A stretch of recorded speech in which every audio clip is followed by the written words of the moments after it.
Well, hello out there.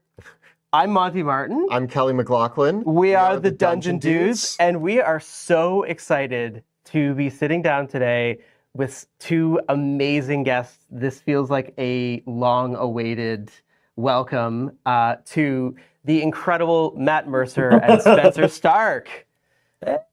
It's so happy to be here with y'all. We're here. Welcome. It is so awesome to have you joining us here on the channel to talk today with lots of excited people about Daggerheart and Dungeons of Drakkenheim. Yeah, the conversion that we didn't know we needed, but we're happy it's here. And yeah, it's been going so well, and we're so excited to just like break into some questions and have some conversations about all of this that's happening. Yeah. Well, congratulations on the Kickstarter so far too. You all have absolutely killed it. It's going so strong.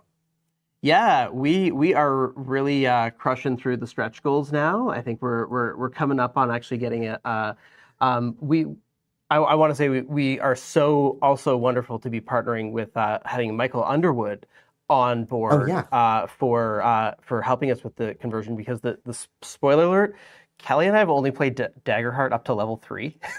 Mm-hmm. Yeah, we enjoyed it a whole lot. It's been one of our favorite systems to jump into. But yeah, Mike Underwood not only helped out with Daggerheart, but also played an entire Drakkenheim campaign and wrote about it online. Yeah. So when we were like, how are we going to get help converting this? And then we saw that he had a whole blog post about why he thought Drakkenheim would be perfect for Daggerheart. We were just like, probably should just reach out. That's great. Yeah. And so I think we're coming up on a stretch goal to hopefully have Mike write up a new adventure site or location in the city of Drakkenheim to get a little bit of a nice. That's awesome. We might hit that today. No, we're so happy and like really excited to get to bring some new things to life, like our like fun fear tracker, and have another crack at all the miniatures, some cool dice, all that fun stuff. But yeah. I guess before we jump into the questions, for everybody watching, the Kickstarter does have a free campaign frame. You don't have to back the project to grab it. You can go right onto the page. It should say grab your free campaign frame with a big button that you just click, and that should take you to the place to download it. And that has a lot of the information of what to expect from the conversion. But with all that in mind, we are here to answer your questions today. I do want to start with a cool question for Matt and Spenser. Yeah. About campaign frames, because I really love the framework that campaign frames present. I feel like it's such a powerful multi-tool, because it feels like it is equal parts a primer for the group and the game master. And I think that it also, to me, it also really shows a template that for a game master that's even doing prep for their own game, it feels like it is a healthy amount of material to prepare for your group as well, if you're like borrowing the format yourself. And so, I don't know, I just wanted to know, like, what was the inception of that for Daggerheart specifically? Yeah, well, those who followed along the open beta, you saw us trying out a bunch of different stuff. And so we had locations for a little bit, which we still are playing with. And Sablewood is actually one that we dropped to go along with the Quick Start adventure. But that was sort of the first inception of what would become campaign frames. And that we're like, we know that if we want to make a game where you don't have like a quote unquote canon setting, that you can put it in, you can build the place with your players, that we needed to give GMs and players something to jump off of if they didn't want to do the world building that we sort of lay out in the book, right? The blank maps with all the names and that kind of stuff. And so locations were one of the first things that we did. And you actually see a lot of DNA from locations in campaign frames, but they weren't quite enough. We didn't feel like they were quite enough to be able to like truly get started. And Yeah. so in reconceptualizing what that was, we went back to the table and said, like, okay, if we were starting a new campaign, and we wanted it to feel Daggerheart, we wanted to get player input, we wanted we wanted the GM to be able to bring their own stuff to the table too. What would we need? What are the pieces from locations that we really like and want to preserve? And then what do we want to leave behind? And so in building and all of that, I will say as well, came from was inspired by Felix Isaac's The Wild Sea. And so Cool. we were working with Felix, and Felix wrote some stuff for us, including a location and an adventure. This still hasn't been released, and we really love Felix. And so, very much inspired by Wild Sea, we started building all this out. Anyway, that's sort of the lineage. And then once we sat down and really started looking at like what are the pieces we need, they started to fit together like a puzzle. And then we started working on a bunch of different ones all at once, trying to like do the 6 that you see that are now in the book. Yeah. And one of those was Age of Umbra. And I was wondering if you could maybe talk about your experience in, because you literally came in the middle of us building those, and we were like, I'm so sorry, here's the skeleton. Will you help us figure this out? Yeah. Well, it was for me what clicked for me was the campaign frames represented a perfect middle ground between handing a player an entire campaign setting, which can be overwhelming for newer players, or GMs who are like, well, I just want to prepare for a game on the weekend. Do I have to read 200, 300 pages now to know where to start? Or the GM that who knows how to world build on their own. It's this perfect little bite-sized piece of like, here is 7-10 pages that'll give you all the things that you need to take a point of inspiration and start your game somewhere in here collaboratively with the rest of your players. And so through those points of inspiration, a lot of these early elements of us trying to figure out what these frames looked like, it very quickly became this wonderful introductional like toolbox of well, no matter what your experience level was, to be like, here, find the points that work for you. And to what you said earlier, it's become a really good point of reference for when you're preparing for any sort of game, to be like, what are the tenets I really need basically to feel really comfortable just jumping in? Yeah. I think one of the things that I really like that it does is, even after we released like the original Drakkenheim book, the biggest questions that we would continue to get from people playing in the campaign is like, I have this character idea, like this is my ancestry, this is my class. How does this character potentially fit into the world? Because people are interested in thinking about like where their character's journey, their origin, how they navigate all those things. And so being able to present like, here's ancestries and here's communities and here's the classes, and just a glimpse of how they might fit in, I think it's really grounding for a lot of players. It's like a big sample pack for both the DM and the players to be able to we talk about session 0 all the time, and how you want to establish like, make sure everybody's on the same page for the themes, the tone, and all of that. And really the campaign frame is the perfect thing to present during your session 0, to be like, hey, let's make sure we're all on the same page and agreeing to what's here and present. I think it's great. Because I think for us, like, people have asked us, and maybe this is like a broader question of like, why did we want to bring Drakkenheim to Daggerheart, right? And a big part of it for us was that Drakkenheim in its narrative is really player driven, right? Like we kind of we created our own sort of, little rules, but in most of our books we kind of stretch the boundaries of D&D. And the original Drakkenheim was all about like, we created personal quests, and the backgrounds that we created were more tied into the world. And we put a lot of stuff in there saying like, this campaign is driven by the players. They choose who the villains are. They choose who their friends are. And so, when we were looking at Daggerheart, it was a game that already said like, hey, let the players drive. And I think it was just an easier fit than some. Right? Like, because I can even remember way back when I was preparing like the original document to give you, Joe, and Jill for the Drakkenheim live play. It was kind of this big idea of like, people who aren't willing to risk their lives for something don't come to Drakkenheim. It's too dangerous. So what is it that keeps you like what is the thing that connects your character that they're willing to risk their life to come to this contaminated urban wasteland filled with eldritch horrors and monstrosities, because no normal person would ever consider doing Yeah. this unless there was a big reason for it, right?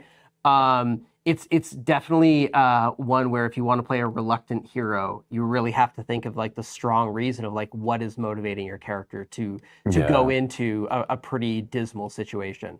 Well, and I think that speaks to one of the other pieces that I think really important in Daggerheart, but in particular for me is important in campaign frames, which are the principles. So like you have GM principles and you have player principles.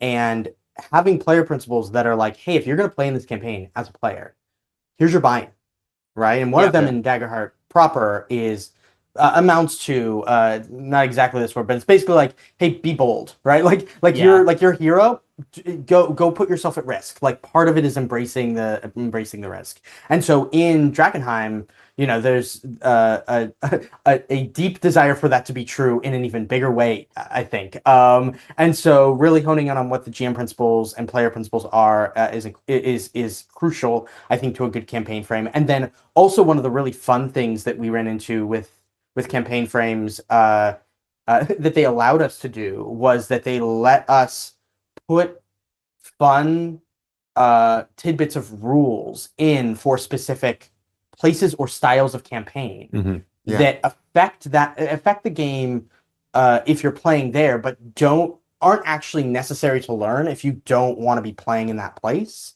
And so so like being able to really customize for, and I think, you know, one of the things that we sometimes find people get caught up on is like, and the lineage makes sense, but like, is this a campaign, or is this a campaign frame, or is this a setting? Is this a location? Right? And one of the key things is like, no, it's a campaign frame when when there's some sort of narrative that thrusts you forward. And so that being sort of what we fell back on every time when we were looking at a thing, looking at a concept and trying to figure out, like, is this something we want to make a campaign frame around? It's like, does this require action? And so anyway, that's kind of one of the approaches that we took with it. So you'll see all the campaign frames in core have that thrust. I think from there, I think it's actually a great segue into one of the first questions that I saw from chat. Yeah. So we talked about how the campaign frame is a great place to put in the rules that are going to like present how this is different from everything else. There were several questions involved around the same idea. Eric's Blue asked, how will corruption be handled in Daggerheart compared to D&D? So in Drakkenheim, one of the greatest, most fun mechanics that I think we made was the Eldritch Contamination that mutates people that spend too long in Drakkenheim. And in D&D, it worked similar to Exhaustion, where you gain up to 6 levels of exhaustion. And each one adding more and more negative effects. And then when you hit 6, you turn into a horrible monster because you were horribly mutated. And it was a fate worse than death. And so contamination occurred, mutations occurred. And when we were looking at Daggerheart, one of the first things that we had to decide is, well, if this is one of the most important mechanics for Drakkenheim, what is that going to look like in Daggerheart? And that's when we noticed scars. And that there's 6 hope slots. And so the mechanic that we've been working with is that effectively contamination is a scar. It's just that they're much more common and you can remove them much easier. But you can remove them with you can remove up to 2 with a long rest activity. And what we're wondering, we're still kind of developing the idea, is that it does mean that like players will lose, like they're not losing hope that they've already got unless they're already maxed out. Yeah. But they lose their maximum amount of hope that they can have, which at a certain point, now I think this makes sense though, because contamination, as you're getting more and more contaminated, you're getting sicker and sicker.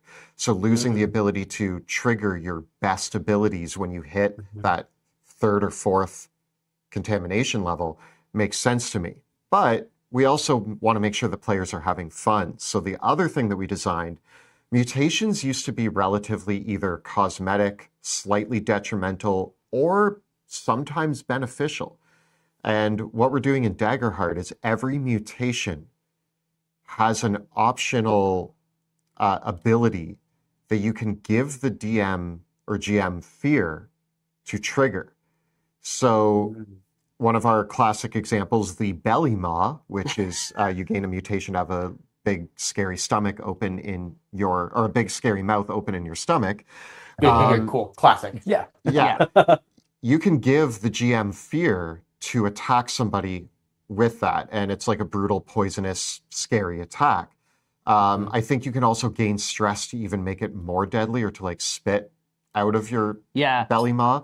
And so what ends up happening is, yes, you lose your player abilities, but you gain mutation abilities, which I think, in my mind, this makes so much sense that when you see your fellow fighter friend who you've been traveling with suddenly start eating people with their stomach mouth and spitting acid out of it. Not going to be feeling a lot of hope, but you're going to be... Your hope's going away, and everything is scary, and you're all stressed. And so I actually think this turns into a play loop that is really interesting, where you're generating more and more fear, and the way you're playing your character changes into something more horrific.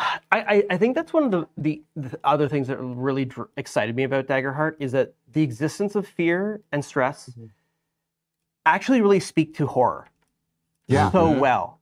And so for us, kind of I think the interesting thing that the road that we're excited to go down with the backers of the project, and as we develop it more with Mike as well, is to find out, like, how far can we push this before it becomes just too much of a death spiral for Daggerheart, because we want, like, the fear and the stress of Drakkenheim to feel very palpable, and that hope becomes a very precious thing that the players are driving what little they can scramble. There's an interesting with fear. I think one of the places that we can play with too, and Mike helped us do this in core, is like in environments there are places to use fear that aren't strictly combat, and so if the GM is gaining fear more often because they are being given it by the players, more than the normal amount they would from just rolling, but actually from like being granted it, then finding really fun ways to be able to allow that GM to use fear, and maybe even spend more than one fear at a time, which we talk about, I think, briefly in the book. But like, if there are things that cost 3 fear, or if there's long-term countdowns that you can spend fear on, all the time, that are built into Drakkenheim, that say like, hey, when this ticks down, like, this bad thing starts to occur. Like, there's some fun play there, I think, that could be explored, that I'm excited to see in this kind of setting. Yeah, we've had a lot of really exciting conversations with Mike as we've looked at the different adventure sites that were in the original version of the adventure, and basically, does every adventure site have its own environment stat block? Right. We've been playing with that. Has then a menu of fear abilities that reflect, like, faction agents spoiling the day, arcane anomalies happening in the ruins, environmental problems that the players might encounter along the way. And so one of our goals with the conversion, and why we didn't want to do this like paint by numbers sort of approach to doing the conversion, is because we saw this opportunity to give game masters like a really robust kit of things that they can do with fear. I think so. There's actually another question here from Only OWHL, who did ask several questions, but I'm going to start with this one. Will fear still be capped to 12 in Drakkenheim? As far as we know, yes. But the thing is that you as a GM will probably be accumulating fear regularly, but also having lots of options to spend fear. Yeah. We were even playing around. This isn't official yet. This is just a brainstorm idea. But we were playing around with the idea of like big fear spends. Like if you're this is just an idea that I presented. I don't know if it's going to make it in the book, but Sure. we have a place in Drakkenheim called Slaughterstone Square, which is just not a good place to go. There is a giant Sounds monster safe. there. Sounds perfectly safe. I don't. Yeah, sounds perfectly fine. I don't Yeah. know. Yeah, and I figured that like at any point, if the DM has 10 or more fear accumulated, and you are just traversing the city, they can spend like 10 fear to just say you got lost and now you ended up in Slaughterstone Square. And now you need to get out of that situation. So we're trying to think of like ways that we can even do these big fear spends. Big drops. Yeah, right. Just to, if it does snowball out of control, right? To give that snap back, right? Slaughterstone Square is very much has our Fell Reaver inspiration walking around in there. So Hell yeah. Yeah. Hell yeah. Yeah. It's always an interesting question. It's come up a couple times at events. People like, with 12 fear, does that feel limiting to you? I'm like, if you're getting to 10 and 11 fear, spend somebody. Spend some. Yeah. Like, Yeah. And this part is just the learning process of any new system. Yeah. As a GM, but like for me, even just sitting at 10 to 11 fear is a fun connotation to the players to be like, hey, just so you all know where I'm at. Yeah. But there's so many great options. The environments are such a wonderful way to change it up. Let alone all the various suggested GM moves that can be done that are easy enough just to change the mood. Just narrative bits that might deal some stress to people, and just kind of a narrative shift to the environment in a way that really kind of just creeps them out and puts them more on edge. Like this, combat is combat and is always a really, really fun game of aspect of a lot of these games, and one of the things that we all very much enjoy. But atmospheric and environmental GM moves really, really are a fun tool that, you don't need fear to change something in the environment, but you can use fear to really amplify it, to kind of give yourself permission to make it something meaningful and impactful. And I also like that Daggerheart gives you stress as a lever that you can pull as well. Yeah. Because it's just so, like, I just found that it's so easy. You can always bargain using stress if the players are improvising something or pushing their luck a little bit. Like, it's always an easy fallback as a consequence or a cost for any sort of creative things they might come up with, because Hell yeah. it especially in those circumstances when damage doesn't feel like an appropriate consequence for what's happening in that situation. Absolutely. Yeah, it allows you to sort of ramp up the tension in a way that, even though it's funny because there's sort of three damage-esque things going on in like currencies in Daggerheart, where you have stress, you have hit points, and you have armor. And there are some discussions around like, well, are they all? Well, if you take too much stress, then it becomes a hit point, and armor's kind of you're using it. You could use it once per incoming attack and mark it instead of a hit point and lower it by one. So it's like it's kind of hit points, and for me, all of that is true, and also it all feels different, and it all functions different, and just the fact that the story, that the narrative feels like it just feels different, and that matters, right? Like the fact that it's stress, and that we are naming it that, and that you are imposing it because of certain situations where stress would be applicable. All of that speaks to, I think, what excites me about Daggerheart, which is like the fiction first, narrative forward kind of play, where the mechanics are reinforcing the story, and the story is then pushing on the appropriate mechanics. And so I think all of that hopefully makes people feel like they're more grounded in the world. Yeah, and I also love like all the questions that then come with that to ask the players to get into the mindset. And like one of the ways that we've accompanied that is with all the mutations. Mike's kind of started to cook up like some just prompts and questions that the GM can ask the players when they gain a mutation. So like that's awesome. The belly maw, if you get a belly maw, Mike's question is like, what does it feel like to be hungry all the time? Right? Yeah. Like the little role play prompts. and just like have that like ominous sort of weird feeling. Or I think the spatial displacement is like you never quite feel like you're in the right place, because you're always getting displaced. Yeah. And so just those prompts, like I think that's the other thing that just from the narrative perspective, the there's so many prompts embedded into Daggerheart as its like DNA that I think that just bring out those character moments that then get just the right amount of mechanical support to make it have the weight. Because like I'm someone that like cares about the rules. Like I like it when the rules create this like groundedness and a shared framework of like, okay, so we understand how the rules work because that's giving us our logical framework that Absolutely. gives people something to grasp onto and defines, and to me like defines, and this is why I like the domain powers in Daggerheart as well. It gives the players a little bit of a grasping of like, this is how you can impact the world in a tangible way. That gives then the GM the guidance to adjudicate how that impact plays out. And so when this back and forth to me, I just really like the way it feels. I feel like we can open up an interesting conversation between all of us based on this question. Investigation Check asks, will there be any changes to the lore that appears in Sebastian Crow's Guide to Drakkenheim, or can I continue to use it to plan ahead with my upcoming Daggerheart Drakkenheim campaign? So I think the most interesting thing, most of the lore is staying the same. So you're fine to use all of our established lore.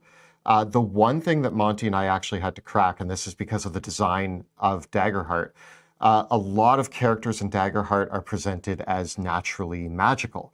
But in Drakkenheim, one of our sort of conceits is that magically gifted people are rare and they are born with a genetic trait. It's very X-Men in the idea that you're born with the mutant strain that allows you to be a mage-born. But Monty and I have had a gray area that's always existed in the Drakkenheim lore that actually converting to Daggerheart forced us to now answer. And we ended up finally answering this question that's kind of been hanging over our heads for a while, where we had, obviously, there were the martial classes, there were the clearly mage-born classes. But then there was questions of like, well, what about druids? Are they mage-born? And we were like, they kind of just like take things from the environment and make magic, so they might be mage-born. People had questions about bards. People had questions about like, what about arcane tricksters or eldritch knights? And we were like, they're dabblers. But now with Daggerheart, we actually had to answer the question, well, now we need to define what's mage-born, what's not, and where are these other classes getting their powers from?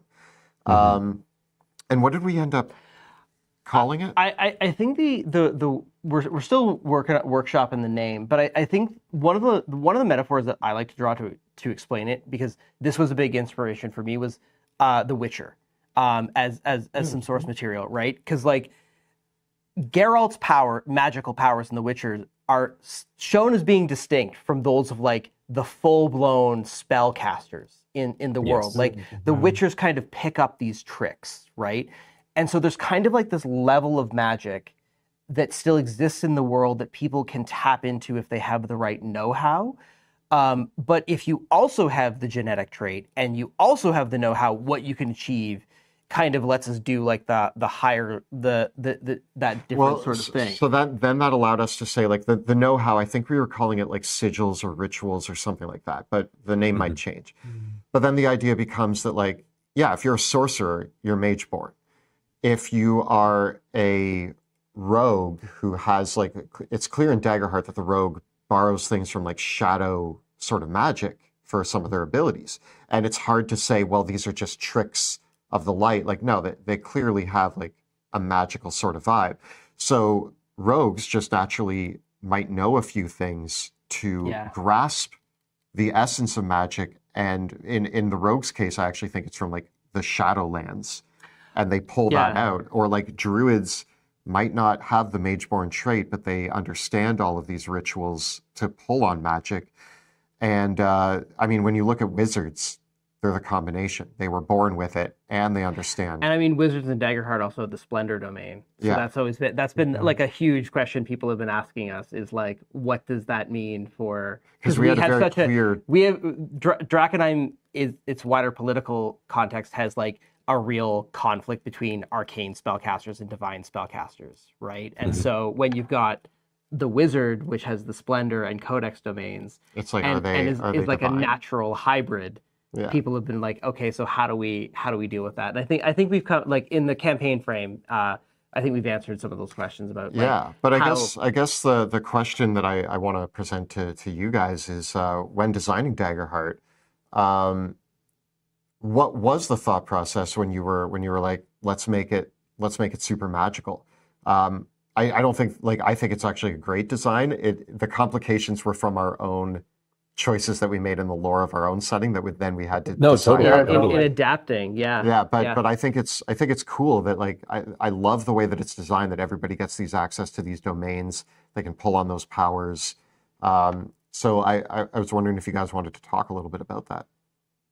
I mean, we can speak to different aspects of the overall design, since you were more or less the initial brain father of a lot of this layout. I've sort of dumped a bunch of ideas. Correct. Said, what do we like from this file? This. But I think that one of the main things that came about was that domains, when sort of landed on this concept that domains are shared, right? Like they're shared amongst classes. So domains only make up 1/2 of the sort of power of a class. And actually even less than that, because you have class features and subclass cards, all kinds of things.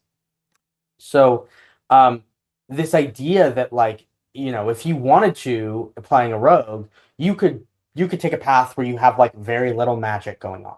You like have pick and pull, and you have other things, maybe one thing that's magic, but you're not really focused on that.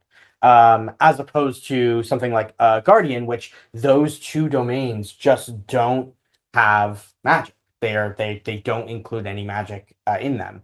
And so by creating domains that were non-magical and then domains that were magical, and then smashing them together, you go like, what are you interested in, right? Yeah. As a player. Are you interested in playing this as somebody who has magic? Are you interested in playing this as somebody who doesn't? And if you have, let's say you have one or two spells that that you take because they're interesting flavor wise, but you want to shift them, Daggerheart encourages you to go like, you know what, make that thing actually an item that you carry or whatever. Like you can sort of flavor that so that you aren't actually, if you want to play, in a more in a less magic campaign frame or setting or whatever it is you're playing in, you can reflavor that. But I think that the hope for me in setting out to do it was like, we're going to give you some domains, and then you're going to pair whatever you want together, and you're going to make some characters depending on what path through those domains you want to take. You're going to grab the cards that you want. It doesn't always require magic. And even so, like, some abilities you could flavor that are naturally magical and really find creative ways to make them feel more non-magic if your character's narrative requires that. Exactly. Rain of Blades doesn't have to be conjuring blades. It could be you just chucking pockets full of dangerous things at an opponent. So like a lot of that is left up to the player and the GM's interpretation of how these actually are informed with the narrative. Go ahead. Yeah, I was just going to say that I think one of the things that we have to tell our people playing in Drakkenheim all the time is they're like, oh, but if I play a Mageborn, am I tied into this or that, or do I have to be? And the answer is like, no matter what you're choosing, everybody thinks that they can make a wrong choice, and we're like, we actually purposely designed this setting so that most choices are going to cause conflict. So if you're playing a rogue who does dip into magic, and you decide that yes, you are Mageborn, and that the Academy never found you, and then like there's a bunch of questions that are now going to be asked about your character, but those are the interesting questions. It's awesome. Yeah, like that's really fun and cool. Yeah, what I really like about what you guys were describing earlier about the in between, between the martial classes and then the Mageborn. Yeah, there's a lot of fun ways to interpret how that is. Like the Mageborn being entities that themselves are magical and can spring forth magical effects. Easily and naturally weave what exists in the environment. But that in between, having people that can borrow, people that can cheat it, people that have learned how to briefly tap into it, almost like somebody hacking into the world security system for a moment and then slipping out when they reach a point that's beyond their capability. The dabblers, if you will, and finding the lore specific reasonings as to how that knowledge is shared, how that knowledge is gained, and that's a lot of really fun opportunities Yeah. through like lore prompts with these characters and these classes being developed as to how to tie them into that specifically to this setting. I'm really excited to see how that pans out as you continue to develop Well, this. I mean, the setting itself, we did design for D&D our apothecary class, and I'm going to answer like half the questions that are on the page right now by asking, are we going to do the apothecary for Daggerheart? And the question right now, we are cautious about designing a new class to the scope of the project, right? Yeah, we want to focus on the campaign that we designed. And we did have discussions about the apothecary. And whether they would use existing domains or whether we would have to make a brand new domain for them. And that was like the science domain or something. Yeah, but because the apothecary being that kind of blend of occult magic and medical science. Like there, we thought about, okay, there's definitely ways that it would work with the existing domains, but which ones would we put it towards? But then also, like, we have so much flavor in that class with their esoteric theories and all of that it almost feels like we'd be robbing them of things by not giving them their own bespoke domain. Yeah. So it's but that's the thing, is it's in early development and we haven't come up with an answer. So it's not probably happening for this project. And I think to do the apothecary would probably add a year, if not more, of development time onto the project, because a class is a big thing. It's a big thing. It's a much different. Whenever you have something that is player facing and is so much of the way they interface with the system as a class, I do find that like it just you need to spend that much more time to really nail it down. Whereas like with an adversary or an environment or even an individual power or a mutation that is only a small piece of what a player is interacting with, if that's not perfectly 100% balanced or not like it's okay for it to be a little bit more. I mean, especially like campaign like modules are actually pretty loose, because you're just kind of telling the GM, put these things here, here's the story. But yeah, when it comes to a class or even a subclass, you need to be much more specific, because that's going to see the table, like that's going to exist at the table every single day that you play, and it needs to work. So not ruling it out for this. Not ruling it out. Not ruling it out for the future, but for this project, it's probably a bit more than we can. Yeah, we'll talk about it. Yeah. Well, and I also think that building is something that we have talked about on some of the dev streams that we've done. That like building a class can't like there's a level of building a class where it's like, oh, I see two domains that if I smash these that already exist, and I smash these two together, I get a really cool idea. The juxtaposition of those two ideas together make a third image, and that third thing, that thing that's made out of that juxtaposition, I can see clearly, and I'm going to build that out of these two existing domains, and that is less of a lift than if you have to build an entirely new domain as well. And if you build a new domain, then the question from us on the dev side is always like, okay, well, we shouldn't have a domain that is just made for a single class. Correct. Yeah. What else would use this domain, and how can I make this domain broad enough that it is, or maybe broad is the wrong word, but how do I make it open enough that it can invite more than one type of class to play in it? And so those are always kind of the questions that we ask when we're building domains and building classes. Like, because building a new domain, you're right, is like a year, right? It's a massive endeavor. Having built a couple of them myself, it's a lot of time and effort and energy. I mean, we just put the blood domain up on the Void, and that was us, and then other people, and then also Jeremy and Chris, and like back to you. And I wrote that like 2 years ago. So like so it's but to your point, like a new class with existing domains gives you the opportunities through class features, hope feature, to really define something, and then the subclass cards add another layer of additional abilities and advancement that can really kind of hone in the themes of that, which we've done with some of the things we have in the Void. So like there are opportunities in there. What I'm trying to say is it's worth discussing. But I think the right answer for now is, as you put it, probably not, but we'll see.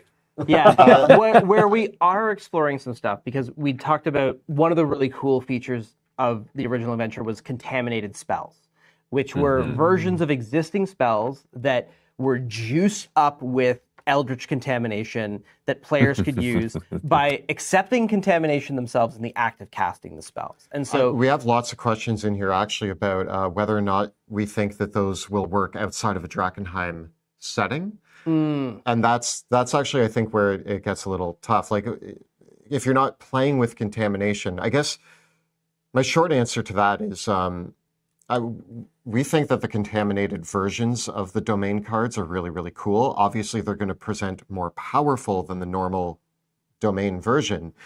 But if you're playing with the contamination mechanics outside of Drakkenheim, then the contaminated domain cards make sense. yeah, If you're not, then I think that they're tied to contamination in a way that you need both. the key trade with the contaminated domain cards is that the deal is that you get this more powerful feature that contaminates your character when you use it, but you're also accepting the fact that there's external things that could also contaminate you. So that's the risk versus reward, right?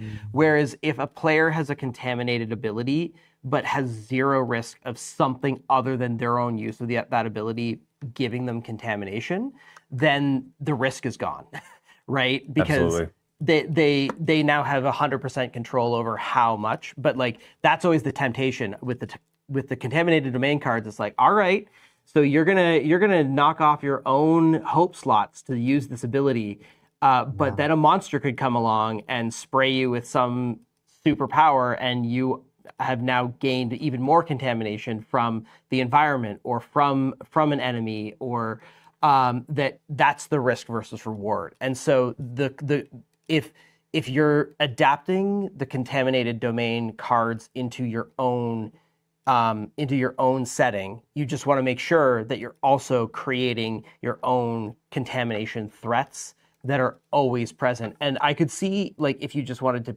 dip in the pool of contamination, you could do a short adventure that involved the contamination mechanic, where the players have access to the contaminated domain powers, but somehow in resolving the adventure, they're going to deal with a contaminated problem. They're going to have access to those powers, but then at the conclusion of the adventure, maybe they cure themselves, and that's the end of their access to it. Unless you want contamination to just be an ever-present factor in your campaign. Yeah, I think one of the cool things about being able to do campaign books, setting books inside of Daggerheart, given the nature of its design, and that like there isn't a canon world except for like a couple of details, right? Like we established sort of the baseline of what you need to know, and then say go forth, play where you want. Is that you have the opportunity to, well, I guess we have the opportunity to silo design and concepts in a really unique way, because it doesn't all have to connect. So we can say, hey, this exists here, and if you want to take it out, now it's on you, GM, you, the players, to like figure out how it incorporates into the world that you're playing in. But like, you know, if we wanted to, like, you could have a whole set of mechanics and things that exist here that don't have to exist if you play outside of that space. Yeah, GMs can definitely take any sort of those rule sets and do what they want with them, but very easily in the design of the game, there are specific mechanics that are entirely specific to this setting. There's Colossus mechanics, and they're in this specific campaign frame, right? So I love the it's like, yeah. Oh, it's so fun. It's so fun. Yeah. But like the corruption mechanic is one of those things that I work so well with the setting and designing it so intrinsically into how people interface with the world, how they interface with the danger, how they interface with these abilities. GMs can always take anything from this and use it in other systems. But to your point, please consider where the balance and the intended design of the setting is, so you don't end up in a scenario where you've accidentally overpowered player uses to the point where it's maybe not as fun for everybody as you thought it might be. There's a few questions here from chat that I kind of want to blow through pretty quickly that I think. Let's go. Let's do it. I've noticed some highlighted at the top. So I'm gonna read them. I think highlighted means that Yeah. they want me to ask them. So Jamie Turner asks, what aspects of Drakkenheim do you feel Daggerheart is uniquely suited to put in the spotlight? I think we may have kind of answered that, where I think because of fear and stress, that has allowed us to up that aspect. The player forward style of campaign as well. Yeah. Because again, for me, Drakkenheim is also one where the question of Drakkenheim isn't, will the players save the world, yes or no? The question is, what does the world look like after the players are done? And I use the words "done with it" in the respect of, like, one of the really cool things about the Drakkenheim being out in the world and being able to talk to GMs that have run it now and run it to completion is there are groups that have destroyed the world in their Drakkenheim campaigns. Oh yeah. And groups that were completely betrayed at the very end of the campaign and quote unquote like lost. But there is no losing. It's you win for playing. Yes. Yeah. You do. And so it's really interesting to me. Like, I think one of the most rewarding things about having a campaign out in the world that other people are running is getting to hear all the stories about how the outcomes are so different, because that was always what I wanted. Like it's one thing where, like, you know, with classic adventures where everyone has the story of like confronting Tiamat, right? And how did your final battle against Tiamat go? But the ending is always, and then this was the epic thing that we did that allowed us to win the fight. And then all the characters went off to their epilogues. But I'm always interested in that question of like, okay, but what was the cost? What was the price of that victory? What was sacrificed? What was lost? And then how did the rest of the world shake out afterwards?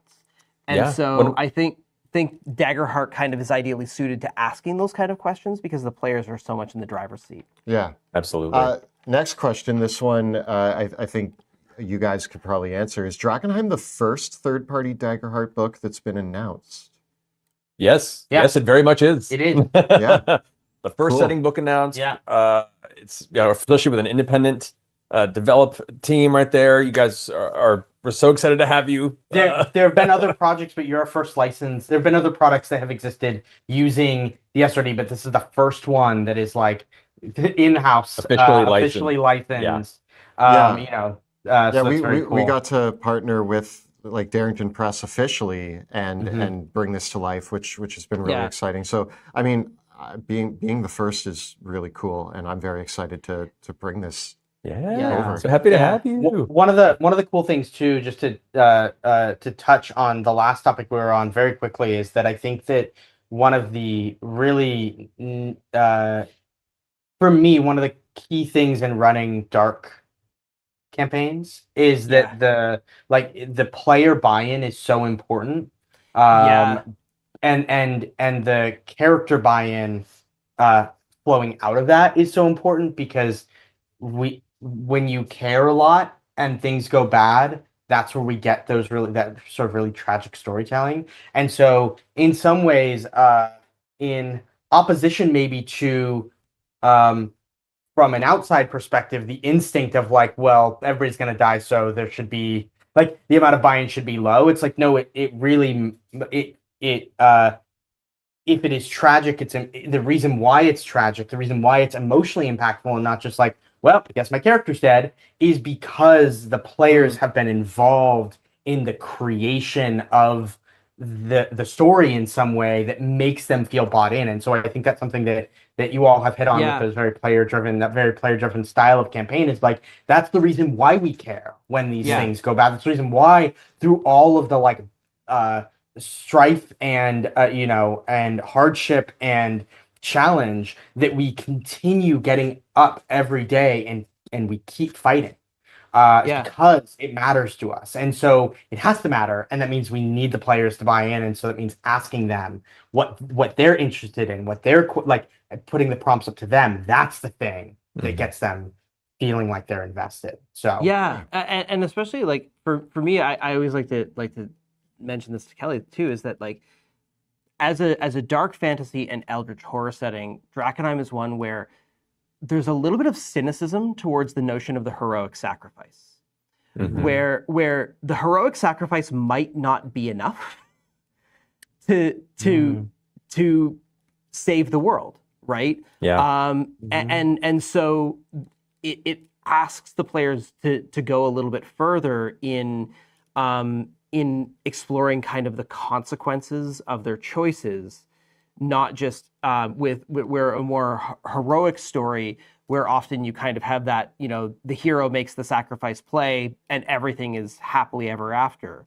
And so I kind of like the messy, dark, cosmic horror-y sort of things, but that's just always been my vibe. A lot of people were really mad at my character for the choices I made in our actual play, but I think my character had to sacrifice not his life, but a lot of himself. Well, yeah, like sometimes it's like when the character has to sacrifice their morals or like bits of their humanity, and that's dark. Yeah, and right? people didn't love me for it, but I went there. Yeah, we had one of my favorite home campaigns that actually finished back in the day. The whole campaign was kind of in a similar way, which is why I see this in Dungeons of Drakkenheim so much, is that dark horror realm that changes you, whether or not you try and do the right thing.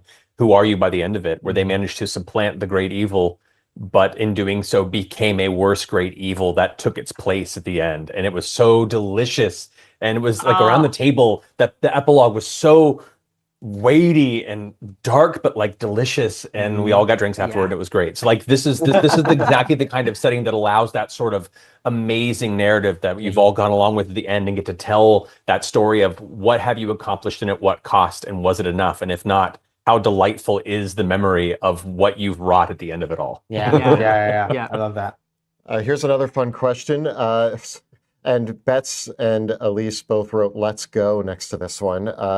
Can we add a stretch goal for at least the 4 of y'all to play Drakkenheart together? Drakkenheart is so good. Yeah, I'm down with that. I'm so down. Cool. Then hell yeah. Right. Heard it here. maybe we'll chat and see if we can get a stretch goal to do some Daggerheart Drakkenheim. Drakkenheart. I love it. Yeah, that's been our code name for the project. Yeah, that's so fun. I am the last dragon. Do we think Dungeons of Drakkenheim is good for beginner DMs? And this is actually an important question that I think we need to answer differently, because in D&D we always said it's fine if you've like ran Lost Mines of Phandelver or something like that to like warm up and understand the game, and then you can jump into Drakkenheim. But we're going to be one of the first full adventures for Daggerheart. And I think that we should be inviting people to try it out if it's like their first adventure. Yeah. What do you? I don't know. What do we think? Yeah, I guess that's an interesting thought for both maybe Spenser to speak to as well, is like, how has Daggerheart been in general for like first time RPG players and first time GMs to pick up, right? Like it. What has that onboarding experience like? Have you heard any feedback yet for that in general? Because like for me, one of my reactions to even looking at Daggerheart at the beginning is like there is so much almost like generational wisdom that is packed into the Daggerheart rulebook. Like as someone who's read a lot of RPGs, like I can see the accumulated wisdom that exists within this tome. Right. Well, I think first of all, like we stand on the shoulders of giants, all of them, right? Like we all benefit from the fact that there have been incredible books put out, both in the traditional role-playing game world and in the like indie game world. And Daggerheart aims to meld some of the greatest from both of those together. And so, standing on the shoulders of things like Apocalypse World, or Blades in the Dark, and on the shoulders of things like D&D and Pathfinder and all of those, and sort of creating a brainchild that hopefully brings those things together in a nice way. That was always the goal. We've talked about this before, but I love playing with maps and minis, and I also love playing with GM moves and have a very storytelling forward, initiative-less play. And so one of the things that we found that I think is maybe less surprising for me because I like to play lots of systems. Like I'll pick up a system and we'll play for like a couple of months and then we'll play a different system, and that's kind of just the way that like I tend to operate. Because we'll play different genres and it's like playing different TV shows or movies. Um but players who have never played a role-playing game before, they tend to take to Daggerheart very quickly. Yeah. Players that are coming from D&D or Pathfinder have to shift a little bit more in the way that they transition because they've learned one way, and usually those players I'm that person. have played for a long time, and now they're trying something different, and they have to kind of unlearn. And so that it's been a really fascinating and frankly, I'm very honored that people have taken time to try something new, because I think a lot of times players and GMs will get kind of baked into a system and then won't want to leave. And so I'm honored when people decide to come over and try something new. And Daggerheart, we've seen, kind of does that in a way that maybe, we've seen the indie world kind of struggle to grab people in a similar way. But yeah, people who are coming from nothing or from very little play have a much easier time, it seems, because they don't have all of that baggage. It's happened time and time again. Yeah. I've run the game for mixed groups multiple times. Yeah. And the people that are either really new, like immediately, like, let's go. It's very, very unexpected, I guess, from my perspective. Yeah, I think they have to learn specific pieces more, like what size are the, like, what is a D8?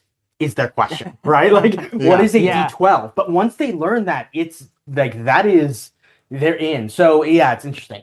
Yeah, I think that even we've had new players at our table for like our actual play for the patrons, or even for the Wood Creek show that we're doing right now, which we had people in there that, if you are willing to buy into the role play and the fact that you are playing a game, you're 90% of the way there. You're allowed to be like, which dice do I roll right now? And then, we yell whether you succeed or fail, and then they get excited. And it's like the one person that we invited to our Patreon actual play, Pam, is a professional actor, but has never played a TTRPG in her life. And we were like, you're going to be fine. Like, we'll tell you when to roll dice. And she was absolutely great at it. My broad advice for a beginner DM is the same that I think I would give to anyone who's looking to be a filmmaker or an artist or a creator for the first time anyways. It's like, just like you would tell someone who's an aspiring writer, maybe write a short story before taking on a novel first. Maybe try and make a short film before you take on a feature length first. Maybe practice with something small before you take on the full campaign. I think that I think for a beginner game master, playing a shorter, smaller adventure for your very first game that you run is just so helpful at learning the ropes. And then if you wanted Drakkenheim to be the first full campaign that you run, perfect. I just think that you benefit a lot from getting that kind of beginner-oriented get a feel for how the game actually plays. Like, would I make session 1 of the very first game that you ever run Drakkenheim? I would maybe say you absolutely can. My encouragement would always go towards maybe give yourself a little bit more practice first, and you might actually find that you feel more confident to take on Drakkenheim once you've got a couple games under your belt. Yeah. But I don't think that there's anything that is so complex that if you still felt like you were new to GMing, that you couldn't run Drakkenheim for that reason. I would just say a little bit of practice goes a long way.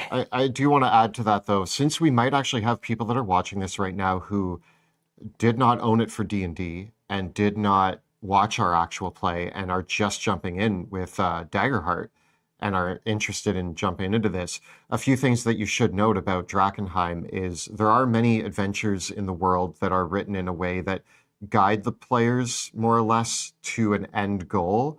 In D&D, we always say Rise of Tiamat. You're going to fight the cult. You're going to fight Tiamat. That's kind of the idea.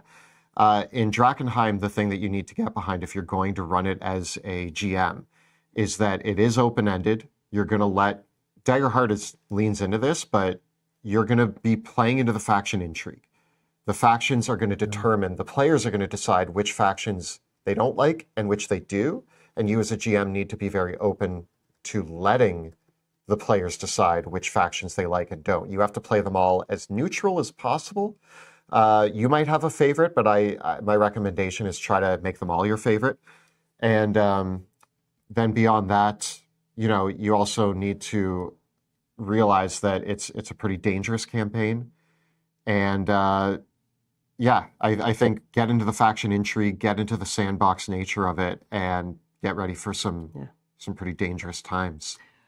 Well, I also think if you're a GM and you really love diving into setting, or if you're brand new, you like read the book and you're like, I really love the setting and I want to set a thing here, but I'm not ready to dive into a full campaign. I had a GM come up to me at Gen Con this past year and tell me that they took the Quick Start adventure from the Darrington site and they just reskinned the location names and the NPCs to be stuff in their homebrew world they were building. So when they were done with that, they could just transition over to their homebrew world, but they could learn via the Quick Start adventure. And I think that's something that you could do as well, just to like, if you wanted to, just reskin it and make it set for whether it's Drakkenheim or wherever you're playing. Like you could reskin all of that, do the small bit of work there to do that, and then you can learn the whole thing via the Quick Start adventure, and then transition into your campaign when you want to go. It's a perfect suggestion.